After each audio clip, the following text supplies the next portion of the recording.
Now you look like a real loser, just like your pathetic mother." Blair screamed while my nieces Aiden and Chloe burst into cruel laughter, pointing at my 7-year-old daughter's completely shaved head. The next day, I canceled their mortgage payments as their guarantor, and within weeks, the bank repossessed their house. My name is Erin, and I'm a 34-year-old woman who built my life on 2 fundamental principles: family loyalty and professional excellence. For the past 3 years, I've been taking a break from my career as a successful attorney to focus on what matters most: caring for my daughter Sophia, who has mild learning disabilities, and supporting my husband Marcus, who works as an IT manager. We live in a beautiful suburban home that I paid off completely with my earnings from the law firm, and while I'm not a millionaire, we've created a stable, loving environment for our family. But this story isn't just about me and my seemingly perfect life. This is about my younger sister Blair, my own flesh and blood, and the unforgivable things she did to my innocent daughter. This is about how someone I trusted completely with my child's safety became the very person who would try to destroy her. Blair is 30 years old, and our relationship has always been complicated. Doesn't even begin to cover it. As children growing up in Connecticut, we were inseparable. I was the protective older sister who helped her with homework, defended her from bullies, and shared my toys without hesitation. But somewhere along the way, as we entered our teenage years, something dark and twisted took root in Blair's heart. She began to resent everything I achieved, as if my successes were somehow stolen from her rightful share of happiness. When I graduated summa cum laude from law school and passed the bar exam on my first try, Blair's congratulations felt hollow and forced. When I married Marcus in a beautiful ceremony that we saved for 2 years to afford, Blair made snide comments throughout the reception, telling anyone who would listen that she was sure it wouldn't last because Erin thinks she's too good for everyone.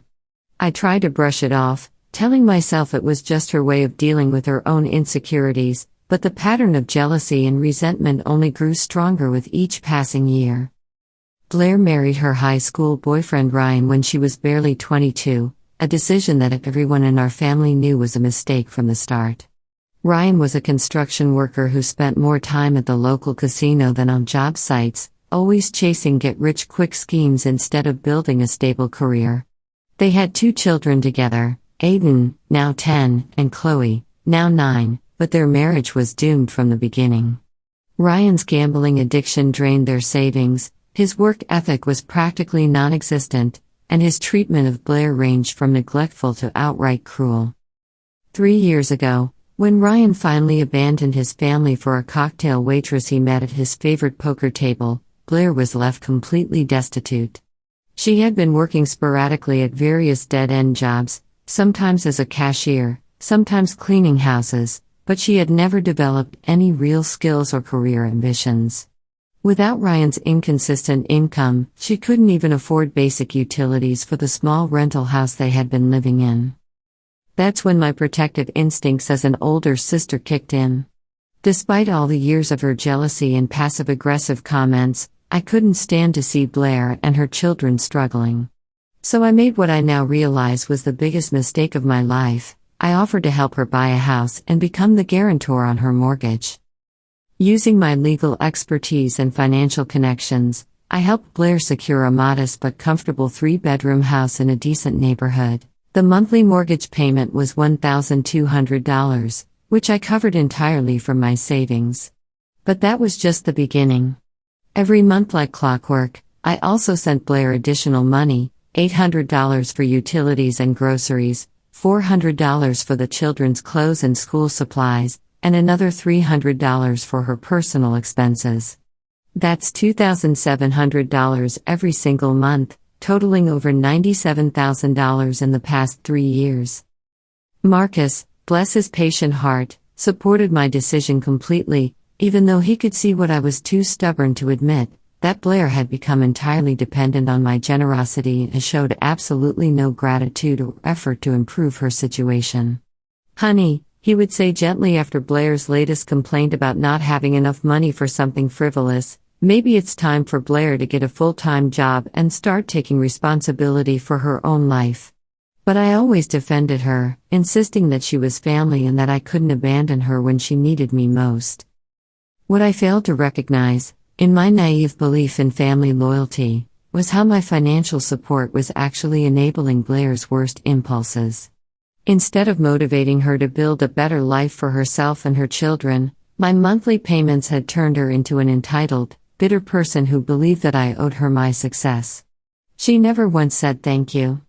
Not once in 3 years did she express genuine appreciation for the fact that I was essentially supporting 2 households on my savings.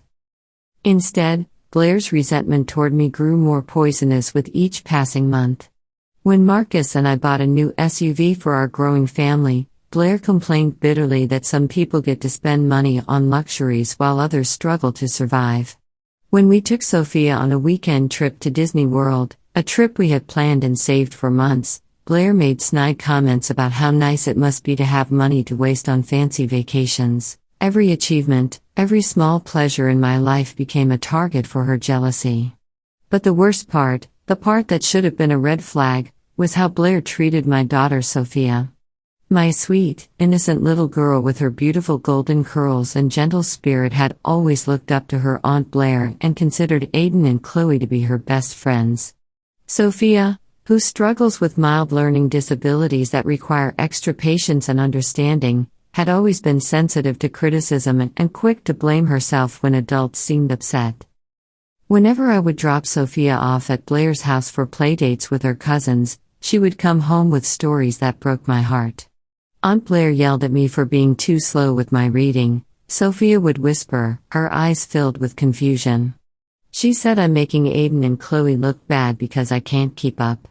Or she would tearfully report, Aunt Blair said my new dress was showing off and that I shouldn't wear pretty things around her house because it makes the other kids feel bad. Each time, I told myself that Blair was just stressed from being a single mother, that she didn't really mean to hurt Sophia's feelings. I made excuses for her behavior, convinced myself that family meant forgiveness, and continued to send those monthly checks. I was so focused on being the perfect, supportive older sister that I completely missed the signs of Blair's growing resentment toward my daughter, the very child I was sacrificing my career to protect and nurture. Looking back now, I realize that my biggest mistake wasn't just the financial support, it was my willingness to ignore the warning signs that Blair's jealousy had evolved into something much darker and more dangerous.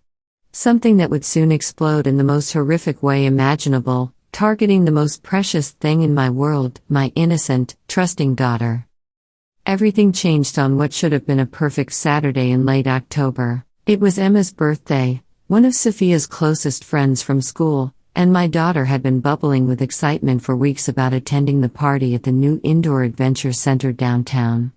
For days, she had been planning her outfit, practicing her party manners, and most importantly, dreaming about how she wanted to look for this special occasion.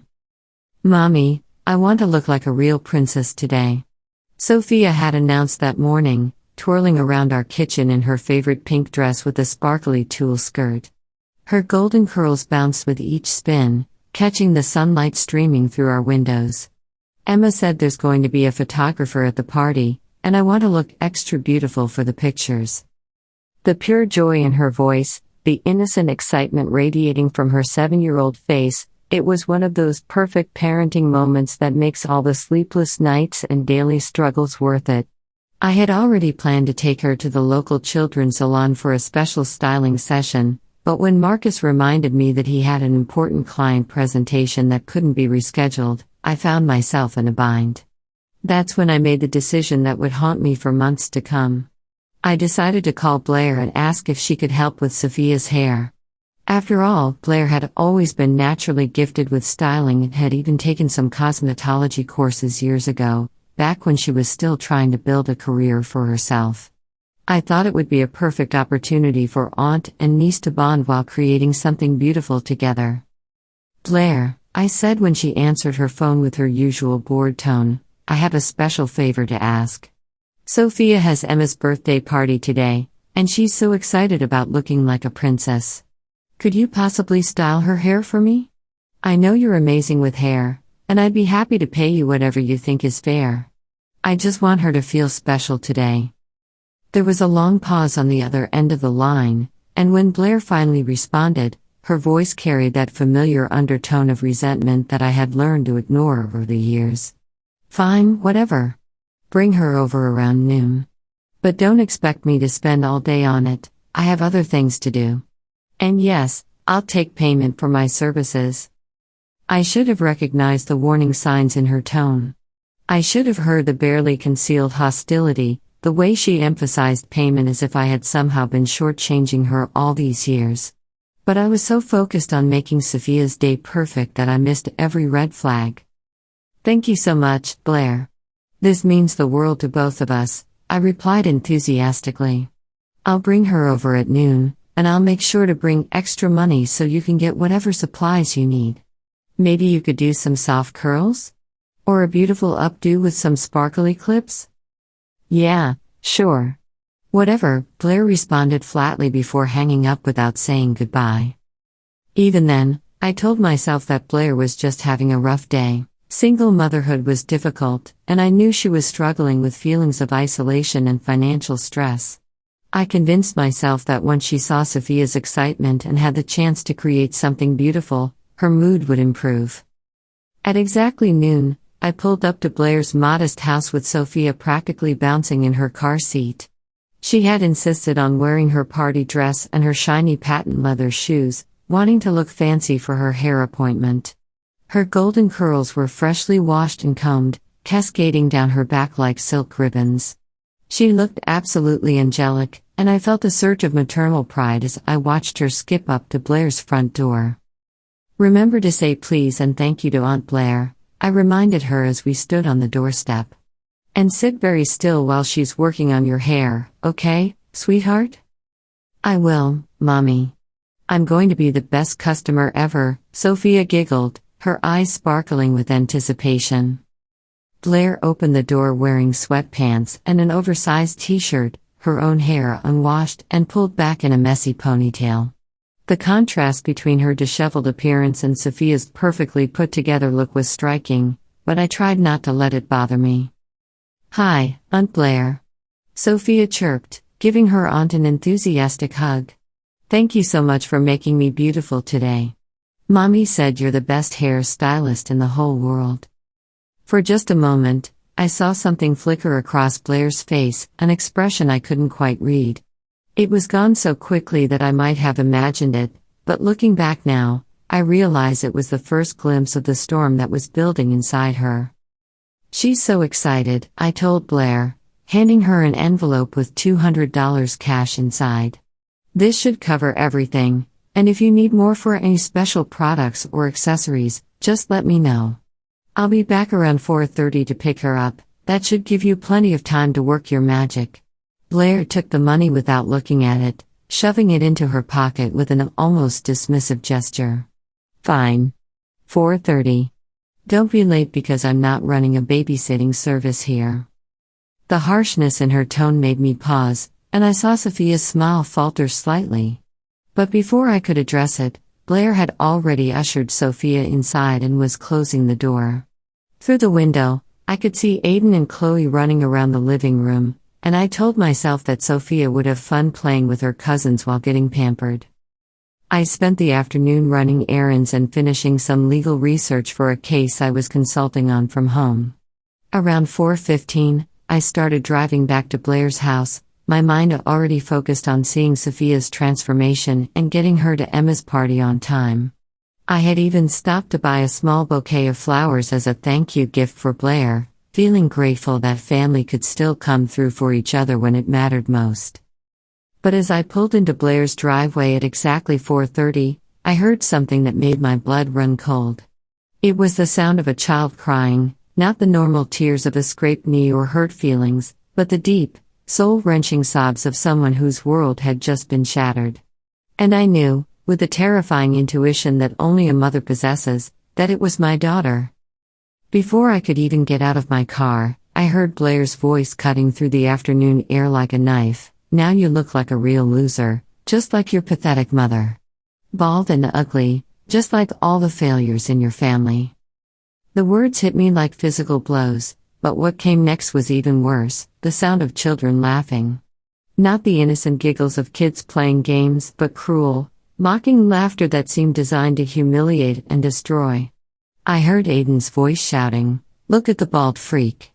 And Chloe adding, "She looks like a disgusting boy now." My hands were shaking so violently that I could barely get my key out of the ignition. I stumbled toward the front door, my mind refusing to process what I was hearing. This couldn't be happening. This couldn't be real.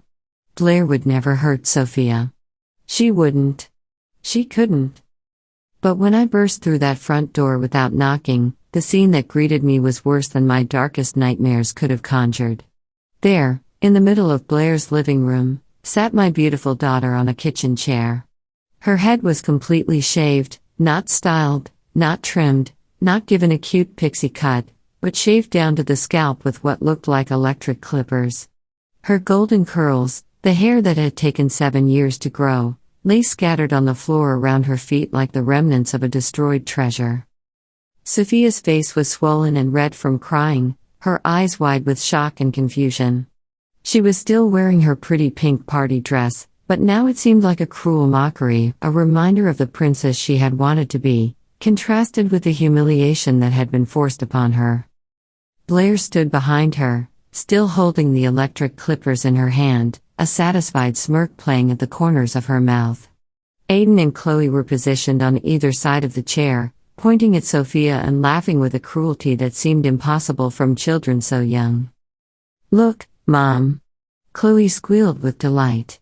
"She looks like a cancer patient now." "So ugly?" "Yeah." Aiden chimed in, his voice filled with malicious glee. "Now she can't show off her pretty hair anymore. She looks like a freak." The sound that came out of my throat was barely human, part scream, part roar, part sob. I lunged toward Sophia, pushing Blair aside with a force that sent her stumbling backward. I gathered my daughter into my arms, feeling her small body trembling with trauma and shame. "Mommy," she whispered against my neck, her voice broken and hollow, "I just wanted to look pretty. I just wanted to be a princess. Why did Aunt Blair hurt me? What did I do wrong?" The questions shattered what was left of my heart. My brilliant, sensitive daughter, who already struggled with learning disabilities and needed extra confidence and support, was now convinced that she had somehow deserved this treatment. The psychological damage was already beginning, and I could see it spreading through her like poison. I turned to face Blair, my entire body shaking with a rage I had never experienced before. "What have you done?"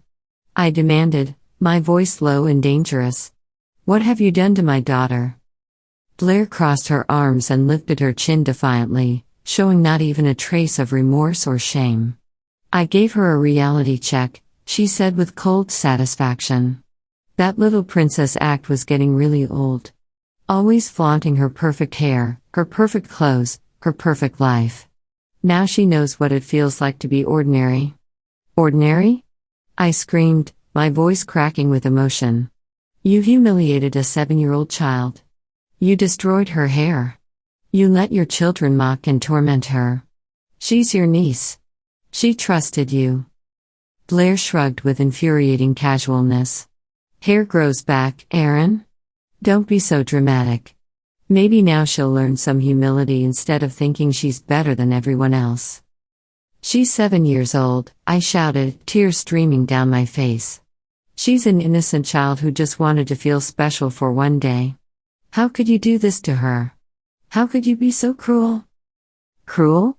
Blair's voice rose to match mine, and suddenly all the resentment and jealousy she had been harboring for years came pouring out like toxic waste. "You want to talk about cruel? Cruel is having to listen to everyone talk about how perfect Sophia is, how beautiful she is, how lucky you are to have such an amazing daughter. Cruel is watching you live your perfect life in your perfect house with your perfect family while I'm stuck here struggling to make ends meet. I've been supporting you," I screamed back. "I've been paying your mortgage, your bills, everything. For 3 years. And this is how you repay me? By attacking my child? Your charity," Blair spat, her face twisted with hatred. "Your guilt money. You throw a few $1,000s my way every month so you can feel good about yourself, so you can tell everyone what a generous sister you are. But you never actually cared about me or my kids. It was always about making yourself look good." The accusations were so twisted, so far from the truth, that I felt like I was talking to a stranger. This wasn't the sister I had grown up with, the person I had sacrificed for and supported. This was someone consumed by bitterness and jealousy, someone who had used my love and generosity as weapons against me. "I don't want your money anymore," Blair continued, her voice rising to a shriek. "I don't want your pity. Take your precious bald daughter and get out of my house." Sophia's sobs intensified at Blair's words, and I felt something fundamental break inside me. This wasn't just about hair or jealousy or family drama anymore. This was about my child's well-being, her safety, her future. And I knew, in that moment, that I would never allow Blair to hurt her again. I stood up slowly, still cradling Sophia in my arms, and looked Blair directly in the eyes. When I spoke, my voice was calm and cold, the voice I had used in courtrooms when delivering devastating cross-examinations. "You're right about one thing, Blair," I said quietly. "You won't be getting my money anymore. Not one more cent. And you're going to discover very quickly what life looks like without your big sister's support." Blair laughed, but I could hear the uncertainty beneath her bravado. "What are you going to do, Aaron? Stop paying my bills? Good luck with that. I'm sure you'll come crawling back in a week when you start feeling guilty." I wrapped my jacket around Sophia's head to shield her from the stares we would inevitably face and headed toward the door. But before I left, I turned back one final time to deliver the words that would change everything. "Blair," I said, my voice carrying the weight of absolute certainty, "I'm not just your sister anymore. I'm also the guarantor on your mortgage. And tomorrow morning, I'm going to make some very important phone calls." For the first time since I had arrived, Blair's confident smirk faltered. "What are you talking about?" "You'll find out soon enough," I replied, stepping out into the afternoon sunlight with my traumatized daughter in my arms. "Enjoy the rest of your weekend." As I drove away from that house of horrors, Sophia crying silently against my shoulder, I felt my lawyer instincts awakening for the first time in years. Blair had crossed a line that could never be uncrossed, and she was about to learn exactly what happened when someone hurt what mattered most to me. The gloves were off. The game had changed. And Blair had no idea what was coming for her. I left that house of horrors with my hands shaking so violently I could barely grip the steering wheel. My mind was reeling, trying to process what had just happened, while Sophia's heartbroken sobs filled the car like a soundtrack of pure anguish. Each cry that escaped her small body felt like a physical blow to my chest, and I found myself struggling to breathe through the overwhelming rage and maternal desperation consuming me. "Sweetheart, please look at Mommy," I whispered as I pulled into a parking lot a few blocks away, unable to drive safely while my daughter was in such distress. I turned around in my seat and reached for her, but Sophia had curled herself into a tight ball, her arms wrapped protectively around her head as if she could somehow hide from what had been done to her. "I'm ugly, Mommy," she sobbed into her knees, her voice muffled and broken. "Aunt Blair said I look like a loser. She said I look just like you, and that's bad. Am I bad, Mommy? Is that why she hurt me?" The words hit me like a sledgehammer to the soul. Not only had Blair destroyed my daughter's hair and humiliated her in front of her cousins, but she had also poisoned Sophia's mind with toxic lies designed to make her feel worthless and ashamed. This wasn't just physical assault, it was psychological warfare against a 7-year-old child. "No, baby, no," I said firmly, unbuckling my seatbelt and climbing into the back seat to hold her properly. "You are not bad.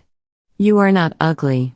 You are the most beautiful, precious, perfect little girl in the entire world, and nothing, absolutely nothing, that Aunt Blair said or did changes that. She was wrong, sweetheart. She was cruel and wrong and sick." But Sophia just shook her head violently, pulling away from my touch for the first time in her life. "Don't lie to me, Mommy. I saw myself in the mirror. I look like a boy. I look like a cancer patient. Aiden and Chloe said I look disgusting." The fact that my own daughter was now rejecting my comfort, that Blair's poison had already begun to take root in her innocent mind, sent me into a fury so intense that I had to grip the car door handle to keep from screaming. I forced myself to take deep breaths, knowing that Sophia needed her mother to be strong and calm, not falling apart. "Sophia Elizabeth," I said, using her full name in the gentle but firm tone I reserved for our most important conversations. "Look at me, sweetheart. Look into Mommy's eyes." Slowly, reluctantly, she lifted her tear-stained face to meet my gaze. Her blue eyes, so much like my own, were filled with a pain that no child should ever have to carry. "Hair does not make you beautiful," I said, speaking each word with deliberate clarity. "Your kindness makes you beautiful. Your smile makes you beautiful. Your big heart and your creativity and your wonderful imagination make you beautiful. And yes, your hair was lovely, but it was just hair. It will grow back, and while it's growing, we're going to find lots of fun ways to make you feel pretty and special." "But what about the party?" she whispered. "Emma's party is starting soon, and I look like a freak. Everyone will stare at me.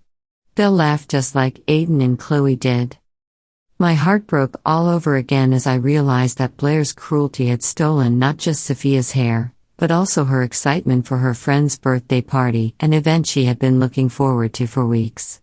The ripple effects of this trauma were already spreading through every aspect of her young life. "We don't have to go to the party today if you don't want to," I said softly. "But if you decide you do want to go, Daddy and I will be right there with you, and anyone who says anything mean to you will have to answer to us. You are our daughter, and we will always protect you." The drive home felt like it lasted hours, though it was only 15 minutes. Sophia had finally stopped crying, but the silence was almost worse than the sobs. She sat completely still, staring out the window with a blank expression that terrified me. It was as if the vibrant, joyful child I had dropped off at Blair's house had been replaced by a hollow shell. When we pulled into our driveway, Marcus came running out of the house, his face bright with anticipation. He had left his presentation early, eager to see Sophia's party-ready hairstyle and help her get ready for Emma's celebration. But the moment he saw us getting out of the car, me with tear tracks down my cheeks, Sophia with my jacket pulled over her head like a hood, his expression shifted to alarm. "What happened?" he asked immediately, his voice tight with concern. "Aaron, what's wrong? Why isn't Sophia ready for the party?" I couldn't find the words.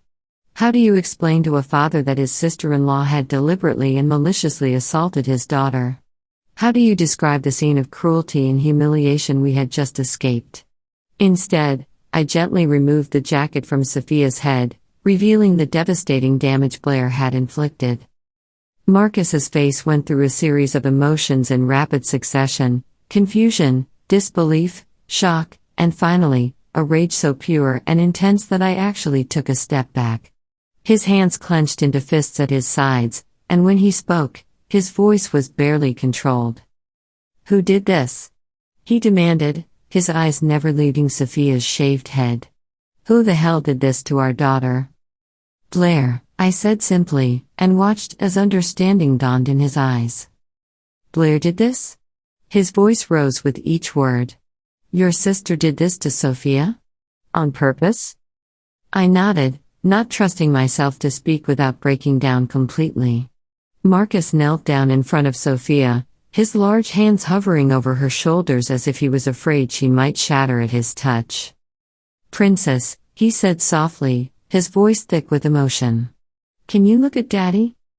Sophia slowly raised her head, and I watched my husband's heart break in real time as he took in the full extent of the damage. Not just the physical destruction of her hair, but the psychological trauma written across her small face. "I'm sorry, Daddy," Sophia whispered, fresh tears starting to fall. "I tried to be good. I sat very still like Mommy taught me. But Aunt Blair said I was showing off and that I needed to learn a lesson. She said pretty hair was for pretty girls, and I'm not pretty anymore." The sound that came from Marcus was somewhere between a growl and a sob. He pulled Sophia into his arms and held her tight, his own tears falling into what was left of her hair. You are the most beautiful girl in the world, he said fiercely. Nothing and no one can ever change that. Aunt Blair was wrong, completely, totally wrong, and what she did to you was not okay. It was not your fault, and you have nothing to be sorry for. That evening was one of the longest and most heartbreaking of my life. We called Emma's mother to explain that Sophia wouldn't be able to attend the party due to a family emergency, and spent the rest of the day trying to help our daughter process what had happened to her. We ordered pizza, Sophia's favorite, but she barely touched a single bite. We suggested watching her favorite Disney movie, but she just sat curled up between Marcus and me on the couch, silent and withdrawn. The worst part was bedtime. Sophia, who had always been excited to brush her long hair before bed and choose which pretty nightgown to wear, now stood in front of her bathroom mirror staring at her reflection with hollow eyes. "I look like a boy," she said flatly. "Maybe I should throw away all my dresses and hair clips since I don't need them anymore." The matter-of-fact way she said it, as if she was already resigning herself to a new identity as someone who wasn't worthy of pretty things, absolutely shattered me. I knelt down behind her and looked at both of our reflections in the mirror. "Sophia," I said firmly, "you are a beautiful girl. You will always be a beautiful girl. Hair doesn't change who you are inside. Tomorrow, we're going to go shopping for some pretty scarves and headbands to wear while your hair grows back. And we're going to look at pictures of all the gorgeous actresses and models who have short hair and look absolutely stunning." But even as I said the words, I could see that Sophia wasn't believing them. The damage Blair had done went far deeper than just removing hair. She had attacked my daughter's sense of self-worth, her confidence, her very identity as a young girl who deserved to feel beautiful and valued. That night, after Sophia finally cried herself to sleep, Marcus and I sat in our kitchen with cups of coffee growing cold in front of us. The house felt different somehow, heavier, sadder, as if Blair's cruelty had infected the very walls of our home. "I can't believe she did this," Marcus said for the 100th time, running his hands through his own hair in frustrated anger. "I can't believe your own sister would hurt Sophia like this. What kind of person does this to a child?" I stared at my laptop screen, which displayed my online banking interface. For the past hour, I had been looking at the automatic payments I had set up years ago, the monthly transfers that had been keeping Blair and her family afloat. $1,200 for the mortgage I was guaranteeing. $800 for utilities. $400 for groceries and household expenses. $300 for miscellaneous costs. Month after month, year after year, a steady stream of my hard-earned money flowing into Blair's account. "A person who doesn't deserve our help," I said quietly, my finger hovering over the cancel payment button. "A person who sees our generosity as weakness and our daughter as a target for her jealousy." Marcus looked over at my computer screen and understood immediately what I was considering. "Are you sure about this, Aaron? I mean, I'm furious too, but this would essentially cut off all their income. Blair doesn't work, and without our support." "Without our support, she'll have to figure out how to be an adult," I said firmly. "Just like millions of other single mothers do every day. I've been enabling her for 3 years, Marcus. I've been so focused on being the good sister, the responsible one, that I never stopped to consider what message I was sending to her and to Sophia. I thought about Sophia's heartbroken face, her whispered questions about whether she was bad or ugly, the way she had flinched away from my touch for the first time in her life. Then I thought about Blair standing in her living room with electric clippers in her hand, laughing while my daughter sobbed, showing not even a trace of remorse or humanity. She crossed a line that can never be uncrossed, I continued, my voice growing stronger with each word. She attacked my child, your child, in the most cruel and humiliating way possible. And then she had the nerve to justify it, to act like Sophia somehow deserved it. No amount of family loyalty excuses that kind of behavior. Marcus nodded slowly. "You're right. I know you're right. It's just, this is going to destroy her financially. She'll lose the house, probably lose custody of Aiden and Chloe."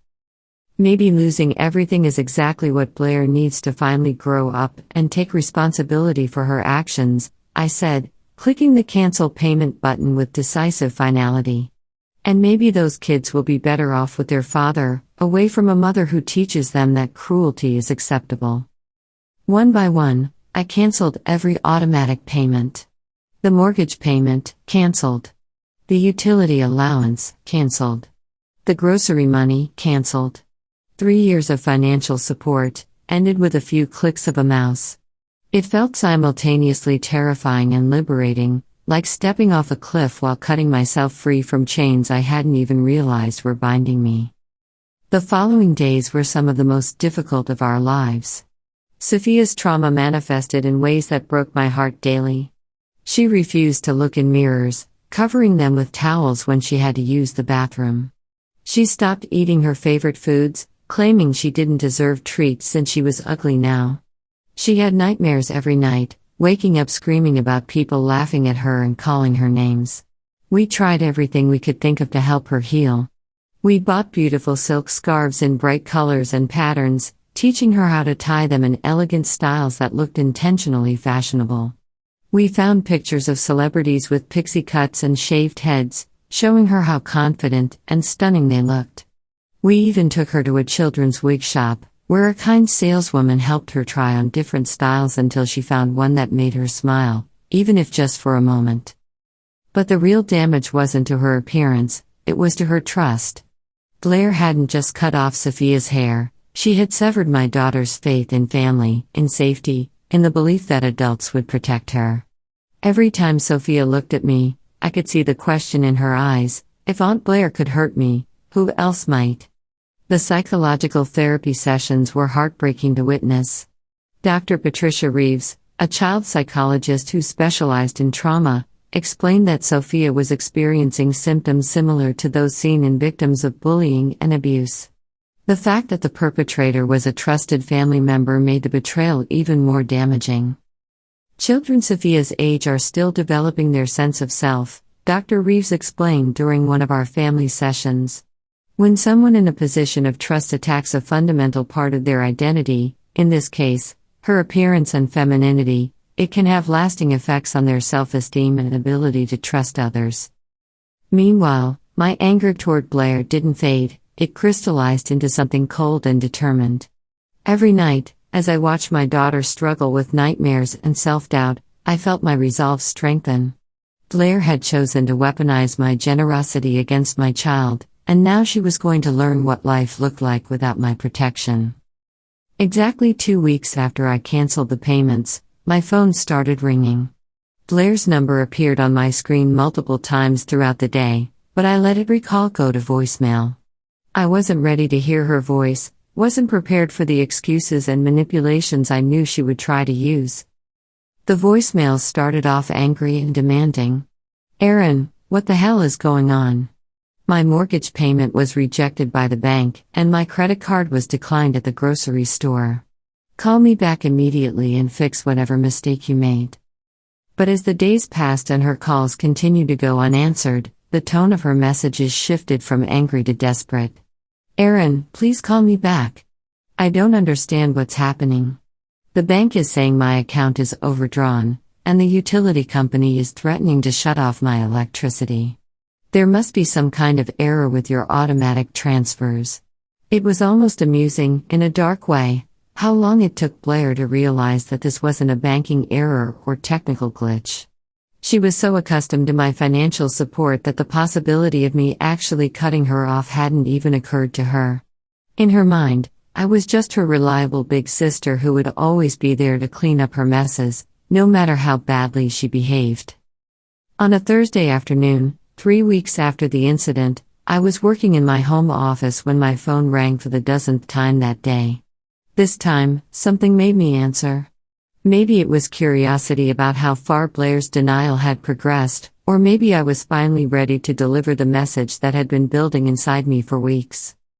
"Hello, Blair," I said calmly, my voice betraying none of the emotion churning inside me. "Aaron." Finally.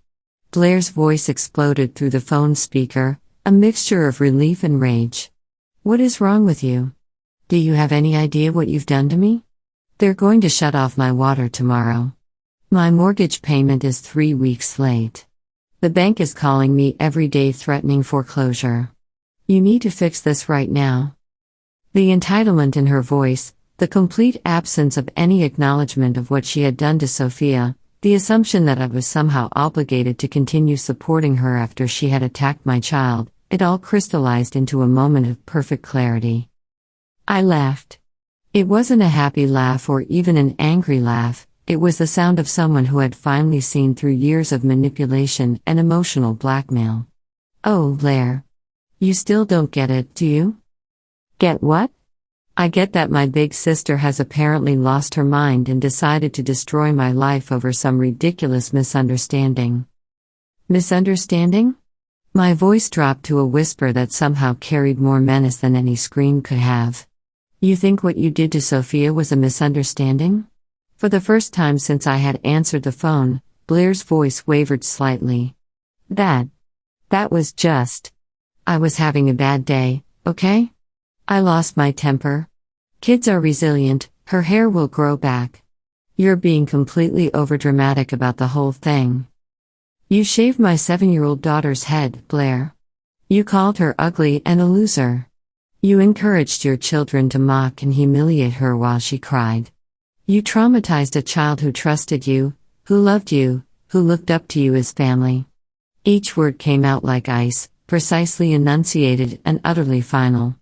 And you did it because you were jealous of a little girl's hair. I wasn't jealous. Blair shrieked, her composure finally cracking.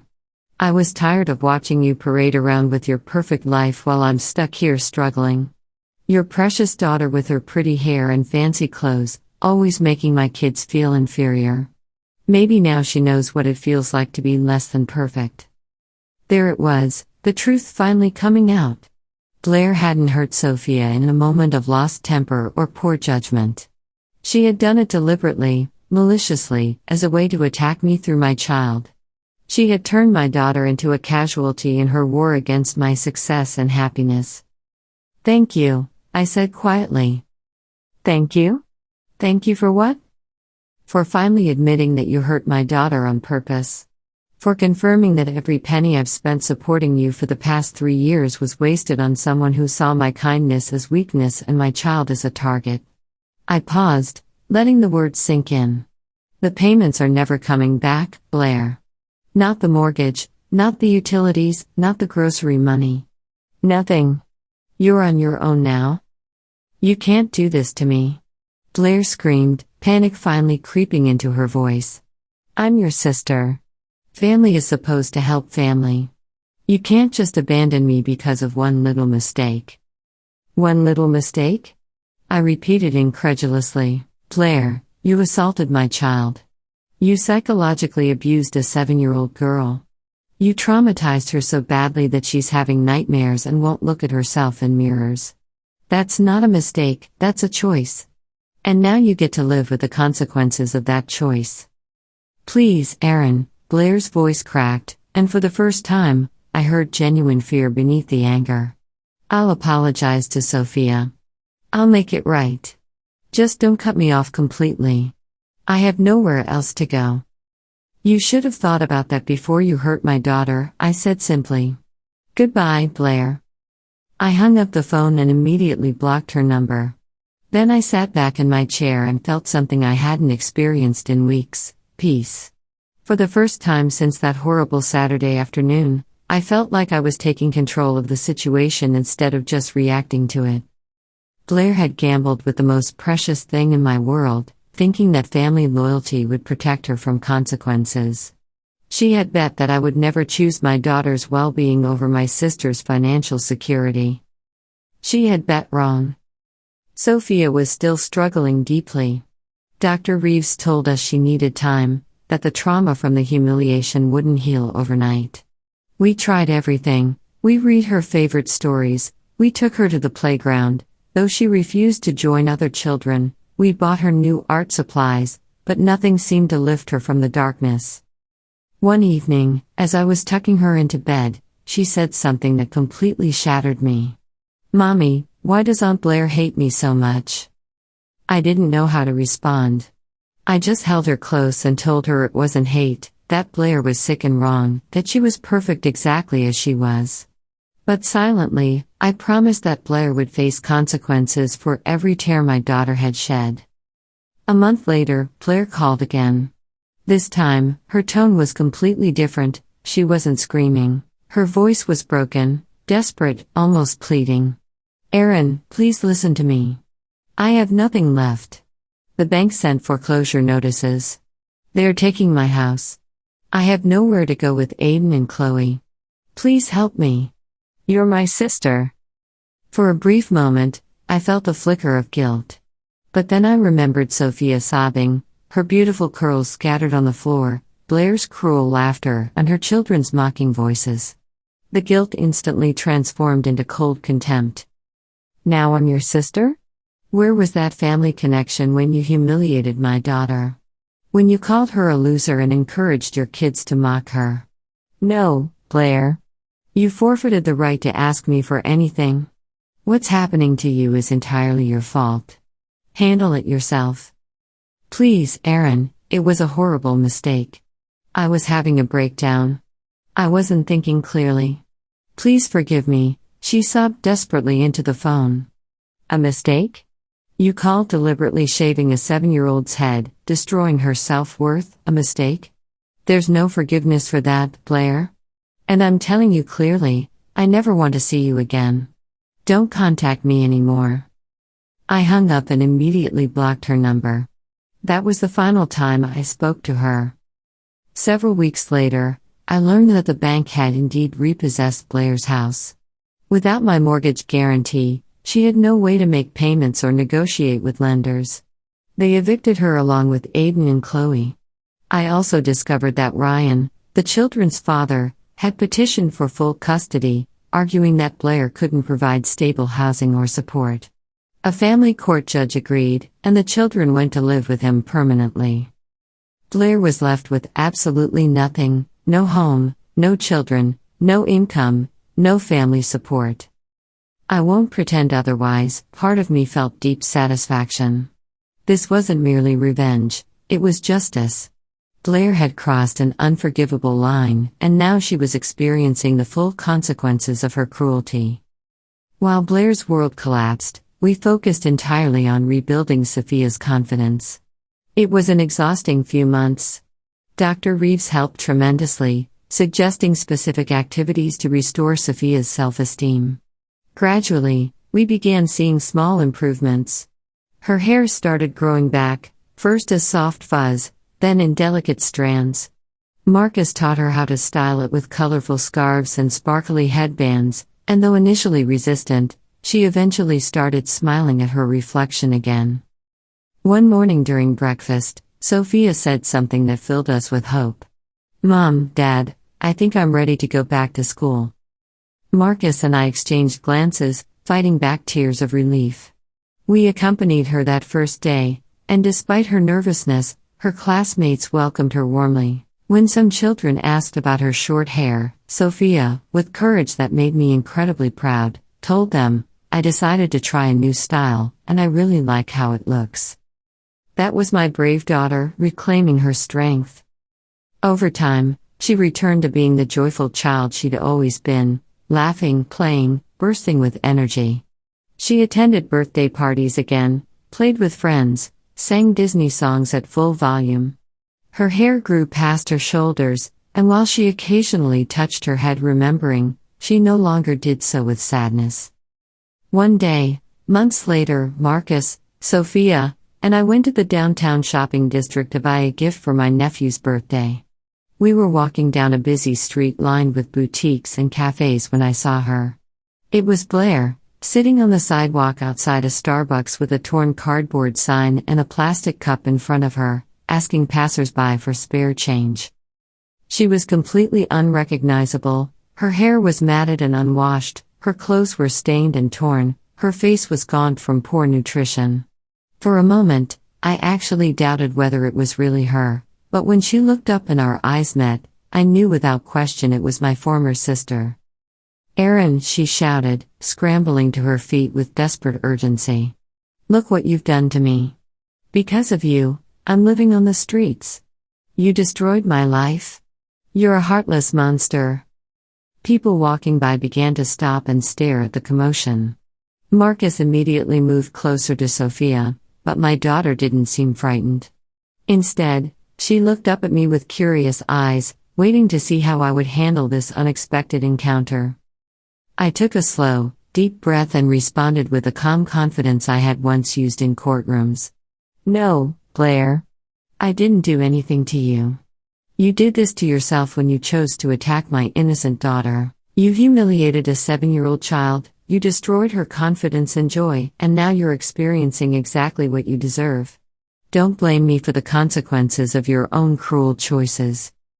Blair's face contorted with rage and desperation as she began screaming insults at me, calling me a terrible sister, claiming I had abandoned family when they needed me most.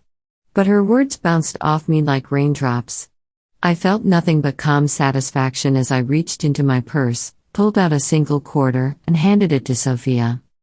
"Sweetheart," I whispered in her ear, "would you like to give this lady some charity?" Sophia, with a mixture of compassion and the confident strength she had rebuilt over these months, walked directly toward Blair and gently dropped the quarter into her cup. The metallic clink of the coin hitting the bottom echoed in the sudden silence, and Blair stood there frozen, staring at us with pure hatred and disbelief. We turned around and walked away together, and I heard Sophia giggle softly, not with cruelty, but with the innocent satisfaction of a child who understood that justice had been served. Today, many months after everything that happened, I can honestly say that we are completely free. Sophia is stronger and more resilient than ever, her beautiful golden hair has grown past her shoulders again, and her radiant smile fills our home with joy every single day. Marcus and I have returned to building our careers and our family, grateful for every precious moment of happiness we share. I rarely think about Blair anymore. I don't know where she goes when she's not panhandling downtown, and frankly, I don't care to know. What I do know is that my daughter learned an invaluable lesson, that no one, not even family members, has the right to diminish your worth or steal your joy. Sometimes when Sophia laughs with pure delight or gives me one of her spontaneous hugs, I feel deep in my heart that every difficult decision was worth it. Justice doesn't always arrive in the way you expect it, but when it finally comes, it tastes incredibly sweet.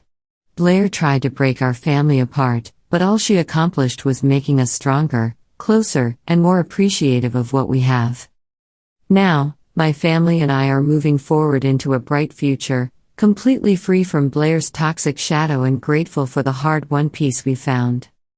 Thanks for watching. If you enjoyed this video, please consider subscribing and hitting that like button for more stories of justice and family resilience.